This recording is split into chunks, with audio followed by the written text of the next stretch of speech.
But if it doesn't have to be a declaration. Like to me, it's just if you put a picture up of your partner or your husband or your wife, whoever you're dating, put it up in your office like the way Strady does. Is that discriminatory? Is that not PC to call it Strady? I'm sorry.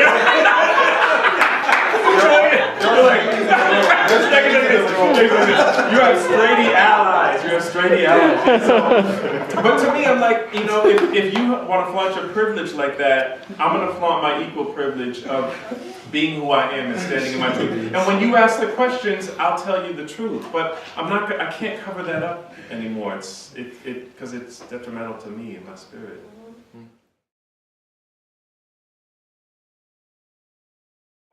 And from then on, I haven't had any academic problems. But it was almost like I had to dig down deep because I wasn't living up to what I was capable of doing. And I had to fight and claw for that. And so out of like something that was like a really shitty situation, it turned into like one of redemption and kind of happiness at the end of the day. You know, a few people admit to getting poor grades or failing a course.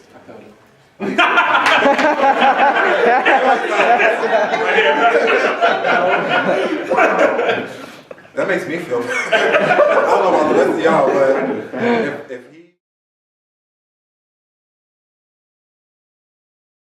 Once I got to University of Chicago, and I met some of the people who were in the MD PhD program, and I knew people who went to other MD PhD programs. I realized that they were no different than I was. They were no better than I was, and some of those people ended up dropping out of their program and not completing. And I think I could have done what I could have gotten into their program had I applied to that. Had I valued myself more than I gave value to the school, the institution, then I could have done that, and I could have completed that degree. But I think that it makes me think of a study that I just heard about, I think a couple of months ago. They studied high school students, and it showed that African American students have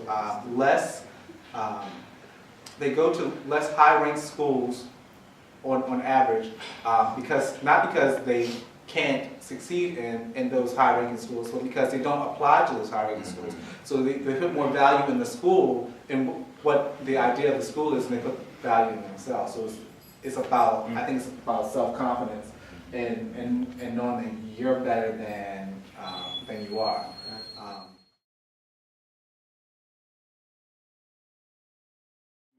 I think the important point that I would make is to reach out to somebody.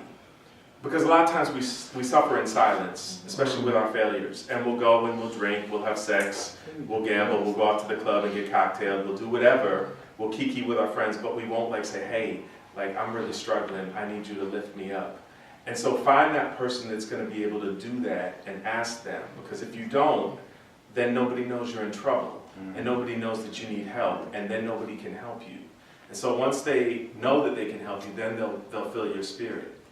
And then get a good nap, and then everything will be good after that. Together, and you want to find mentors that not necessarily want you to do what they're doing, but will support you in your endeavors and teach you. Because I've had mentors before that want me to follow in their footsteps, like David. Well, that's really interesting, the masculinity and black men and sexuality and stuff. That's interesting. We should do more about primary care and how they're accessing services. And I was like, you're not going to be my mentor. So I need you to be able to see my vision. I need you to see my vision and then push me on it to prove it. So when you look for mentors, look for people that are going to be available to give you time and will actually push you and aren't just trying to put out you as a little mini-me. You want somebody that's going to nurture, like if you say, I have this idea, we'll push back on it and say, well, tell me about that idea, explain that idea to me, flush out that idea, and then, nurture you to kind of get you where you need to go.